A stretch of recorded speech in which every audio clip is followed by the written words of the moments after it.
sort of a four-dimensional coin funnel. But if you spin a marble or a coin on a coin funnel, when it's far out, it sort of spins slowly, and then as it gets closer, it spins faster and faster. And if you were to start at the bottom of the coin funnel and you wanted to exit, you'd spin it horizontally, and it would spin out, and that's really how you get to orbit. Yeah, so the gravity well is like a funnel. Why you want to land on a ship in the ocean? Because in order to get to orbit, all that matters is your horizontal velocity. Your altitude doesn't really matter. In fact, the force of gravity at say the sort of nominal boundary of space, 100 kilometers, is almost exactly the same as it is on the surface of the Earth. It's a few percent lower than the surface of the Earth. So in order to go up and stay up, the only thing that matters is how fast are you going horizontal to the Earth's surface. So you have that outward radial acceleration, or think of it like maybe like tetherball or something like that. It's really that outward acceleration is the thing that matters. And so when the rocket is going to orbit, the only reason it's going up is to get out of the thick part of the atmosphere. Because at high velocity, the atmosphere is thick as molasses. And so it goes up very briefly, but if you look at a long exposure of the rocket's trajectory, you'll see it goes up, but immediately curves over and starts going horizontal. And so at the point at which the stages separate, there's two stages. The primary boost stage, which is the most expensive part of the rocket, the point at which that staging occurs can be as high as Mach 10. But it's going away from the launch site at 10 times the speed of sound. So in order to get back to the launch site, you would have to have enough fuel and oxygen to reverse out that velocity and boost back all the way to the launch site. And you just don't have, the physics of it don't really allow you to have that much. It's not about saving money on fuel or anything, it's just physically impossible. Because another sort of thing about if you're in space is that there's nothing to react against. So like whereas an aircraft can circle very easily because it's reacting against air, in vacuum there's nothing to react against. So the only way to go back the other direction is to apply just as much energy as it took you to go. If you want to go backwards, you have to apply just as much energy as it took you to go forwards. Mm-hmm. In fact, well, twice as much, really, because you've got to zero it out, and then you've got to... So you've got to land elsewhere. Yeah, so bottom line is this thing is zinging out to sea at 10 times faster than a bullet. At that point, it may well be over the ocean, because the ocean covers most of the... Oh, it's actually, at the point of separation, it's not that far away. It's maybe 100 kilometers away from the launch site, but it is going like hell in the opposite, away from the launch site. So the only way to really land it is to have it continue on that arc, that ballistic arc, and then land far out to sea on a ship that's pre-positioned to a particular latitude and longitude, very, very precise, to within about a meter. And then the rocket will then go from vacuum through rarefied air at hypersonic velocity. So when it's in vacuum, it has to, obviously you can't use aero surfaces, you have to use nitrogen jets to control the attitude and position. And then as it starts to encounter the air, we use grid fins, because grid fins look like sort of like a waffle. They work quite well across a wide regime, from both very high velocity hypersonics through supersonic, transonic, and subsonic. So it's hard to have aero surfaces that work well across that entire regime. And then, so once the aero forces become high, it uses the four grid fins to sort of control its attitude. To land itself. Yeah, it's controlling it's controlling pitch, yaw, and roll with the grid fins. And then those grid fins will then position it to where it's fairly close to the ship, and then it will light, in this case, 3 of the 9 engines to arrest the velocity, and then drop to 1 engine for precision right before landing. Right. Okay. So super So that was hard. maybe a bit of a long No, that's explanation. okay. But okay, what we're going to get to is that's super fucking hard. There's a video. So why Video. is that important? Why has this moment been important for you? Well, so in order to reuse the boost stage, which is Right. about 70% of the cost of the rocket, so that, Which cost is that? How much is that? well, I mean, it's sort of on the order of $30 to $35 million. Right. So you want to save that. Yeah, I mean, it's like, I tell my team, it's like, imagine there was a pallet of cash that was plummeting through the atmosphere, and it was going to burn up and smash into tiny pieces. Would you try to save it? Right. Probably yes. Yes. Okay. Yeah, that sounds like a good idea. Right. Okay. So we want to get it back, Right. and that way we don't have to make another one. Right. And I think it's quite tragic if rockets get smashed into tiny pieces and land at the So bottom of the can ocean. I ask you a question?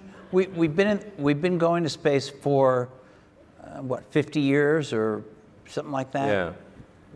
Nobody, until you started doing this and Jeff Bezos' company has done it, the government never They're sort like of saved the different things, but rockets. yeah. They never saved the pallet of cash. Why not? And the Russians didn't either. I mean, what was the deal there? Yeah, I mean, there was some attempt made to do that with the space shuttle, but there was no return. It's the first time that a rocket boost has returned to launch site Right. From an orbital mission, and certainly the first time that there's been a landing on a ship out But to the sea. regular rockets that went up that weren't designed like planes never tried to do this. Right. The plane thing is not a good idea in my view. The plane, and the reason I think is, like, intuitively it seems like a plane should work, but actually if you consider that really every mode of transport has a design that is appropriate to its medium. And if you're in space, wings are not very useful because there's no air. And then if you want to go somewhere other than Earth, there's also no runways. So these are important considerations.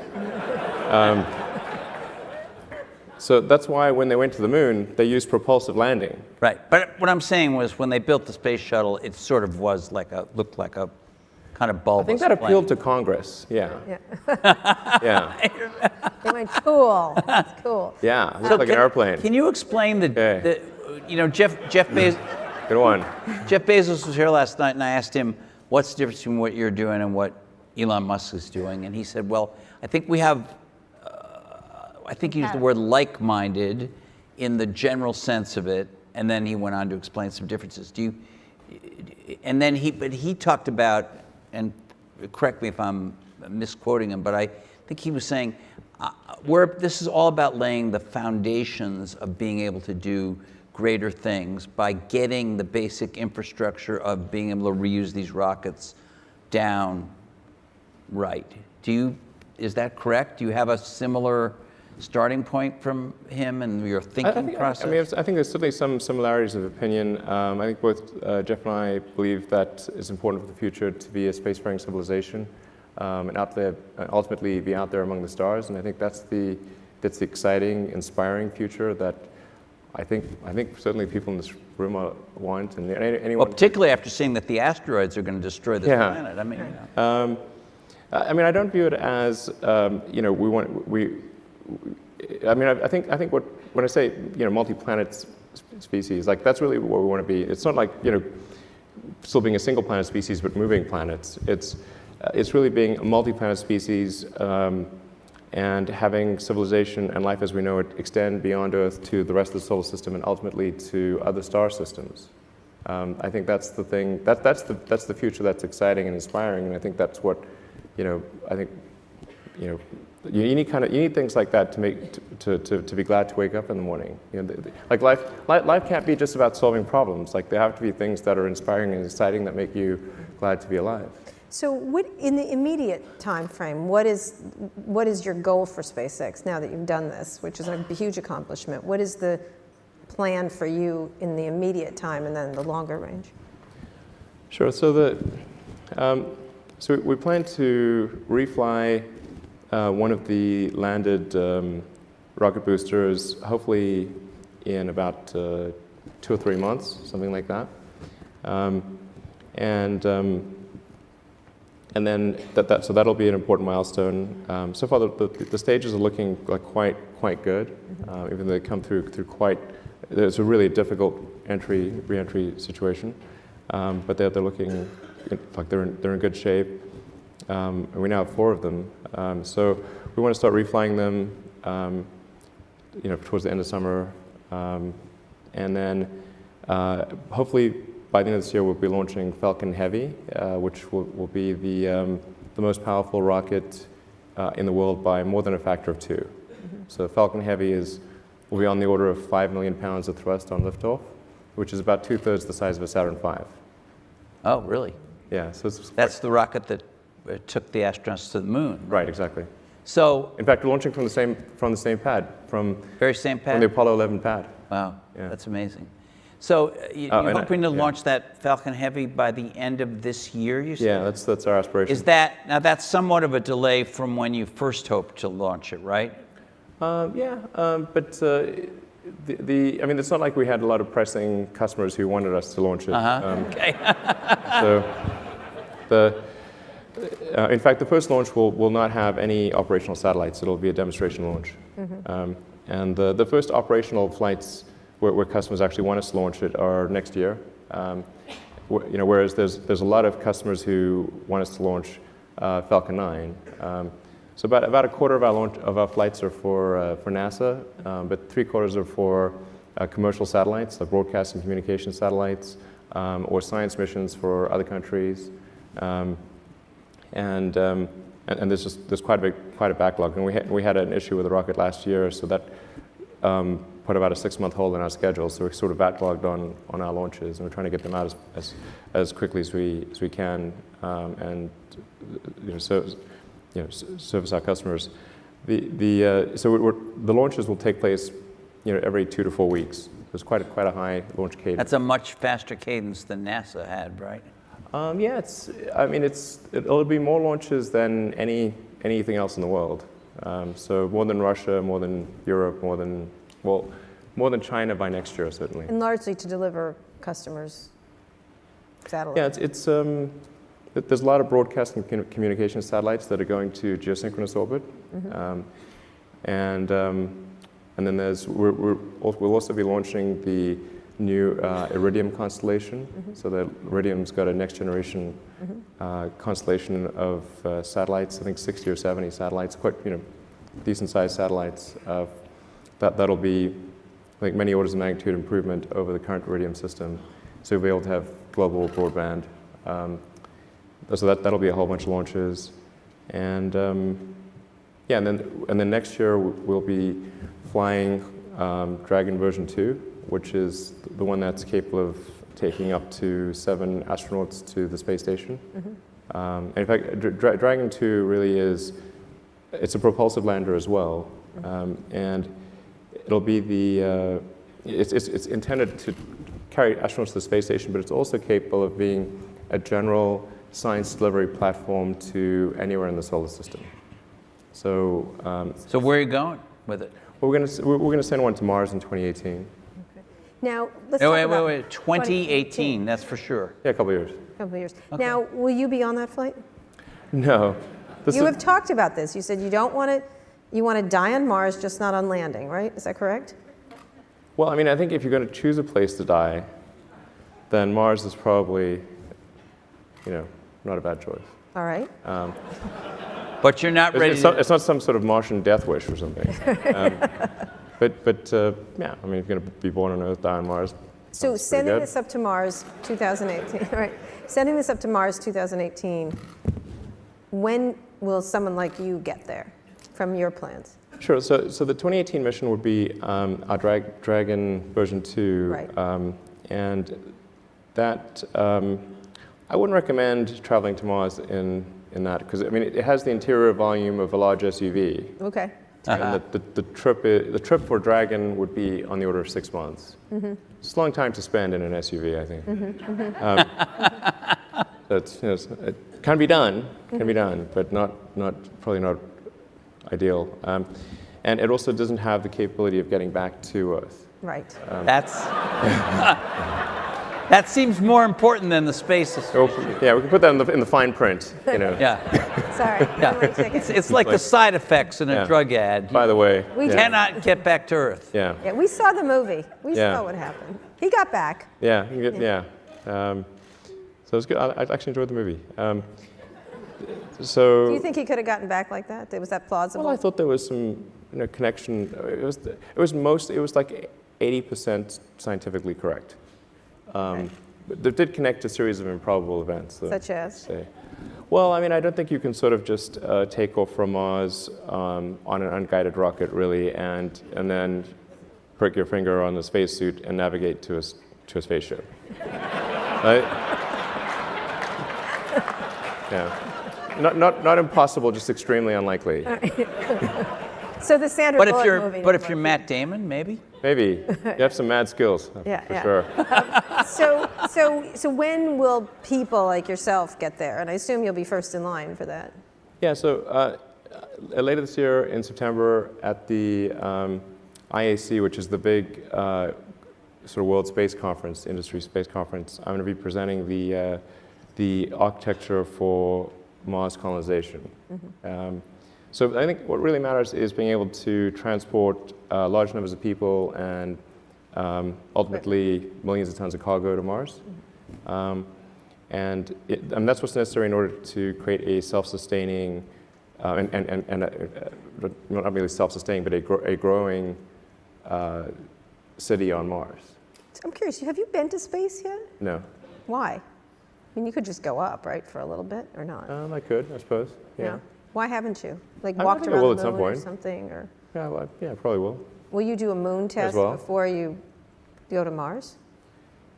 Yeah, I mean, I'll probably, I don't know, go to orbit in 4 or 5 years or something like that. But- again, space and orbit are very different things. But on the Mars thing, would you send up 2 or 3, whether it's you or not? I kind of would prefer it if you tried it, frankly, but Sure.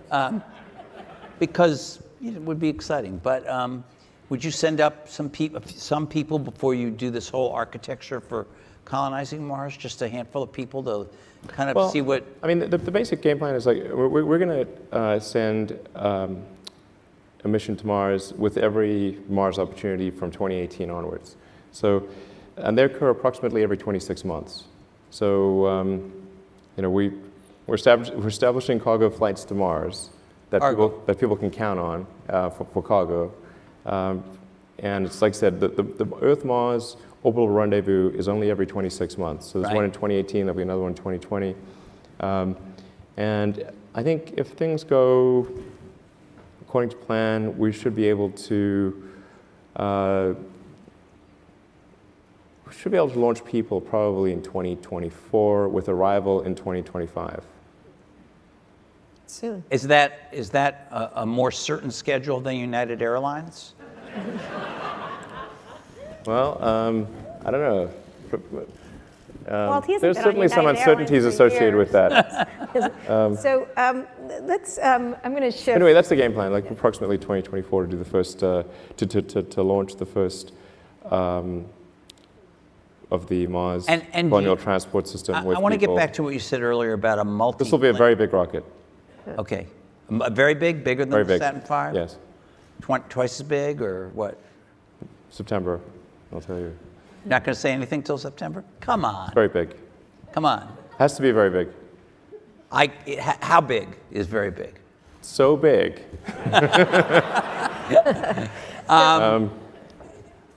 Do you think we should abandon the Earth at some point? No, I think that's great. But you have said things. Why would we abandon Earth? It's really nice here. You've said things about we may have to abandon the Earth, so it's good to have a plan B. You've said No, I that haven't. before. No, that was Bezos. I think that's Bezos. maybe, yeah, I don't know, but it wasn't me. All right. Okay. Wasn't me, like Shaggy.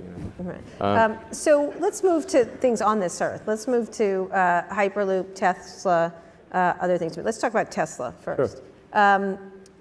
Where do you feel like the company is at this point? And there's been lots of activity in self-driving cars, in autonomous, semi-autonomous. How do you look at how everybody's jumped in? Google, Apple, others, and all the car manufacturers. Yeah, I mean, there have been so many announcements of like autonomous EV startups. I'm waiting for my mom to announce one. Okay. It's like, Mom, you too. I mean, there's a lot. So, yeah, I mean, in the U.S. alone, there are 4, I think maybe 5 China-funded EV startups. Yes, sir. At the $1 billion plus level, like serious funding. And there's a bunch of startups, and then of course the car industry as a whole seems to be moving in that direction. Volkswagen just, I think, announced a huge battery factory that they're going to build. And I think these are all good. It's good for the industry to be moving towards sustainable transport as quickly as possible. We open sourced our patents to try to be helpful in that regard. And so it's encouraging to see all this activity.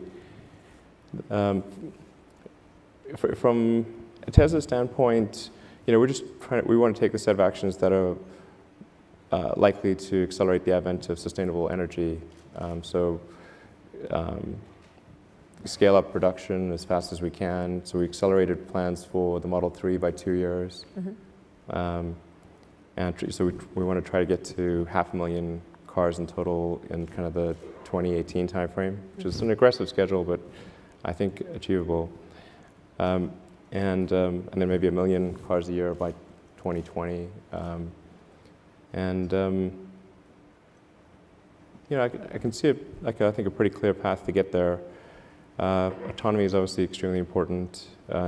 People are going to want autonomy. It's going to be odd to have a car without autonomy in the future. Yeah, so I think that's. So what do you scaling up. How do you look at all these efforts? Not your mother, but yeah, but my mom's she's she's not going to do it. She may do a rocket situation, but how do you look at each of them? Let's go through them. What Google is doing.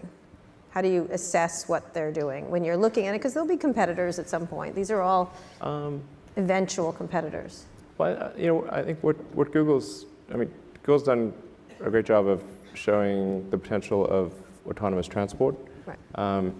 But they're not a car company, so they would potentially license their technology to other car companies. And I think they announced something with Fiat. So I wouldn't say Google's a competitor because they're not a car company. We would compete with somebody perhaps that they license technology to, but not to them directly. Right.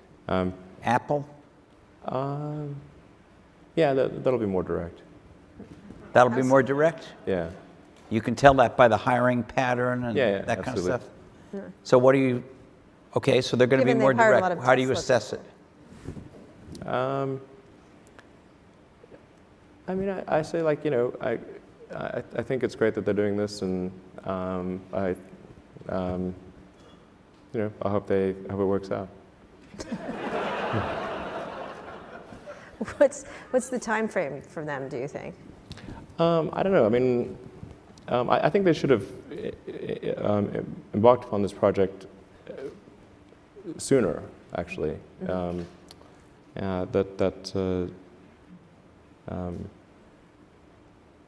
But I don't know. I don't know when they. I mean, they don't share with me the details of their production plans. But I don't think it's going to be. I don't think they'll be in volume production sooner than maybe 2020. That'd be like the soonest. And is that too late? When you say they should have embarked sooner, is that because 2020 will be too late to stop you or beat you or compete with you or what? No, it's just like it's a missed opportunity. It's just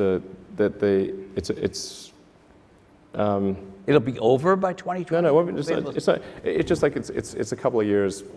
I think they'll probably make a good car and probably be successful. The car industry is very big, so it's not as though there's one company to the exclusion of others.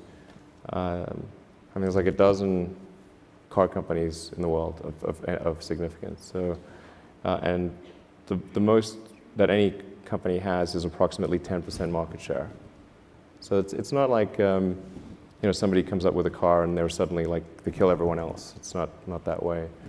And the sheer scale of automotive manufacturing is just, it's hard to appreciate until you see the plants. I mean, they're gigantic. Yeah, like the I have industrial. seen the plants. Yeah, I mean, the sheer size of the industrial infrastructure is staggering. Not just the assembly plant, but everything else that goes. Yeah, the supply chain, exactly. The assembly plant is just a little engine tip of the plant. iceberg, really. Yeah, The assembly plant is literally the tip of the iceberg. phenomenal. The supply chain is, once you go to tier 2, tier 3, tier 4 suppliers, that's probably an order of magnitude more than the final assembly. So you think Google will not be a competitor? Apple directly. probably will be a direct competitor. Yeah, sure. What about the car companies? The I think they'll all be competitors. Yeah,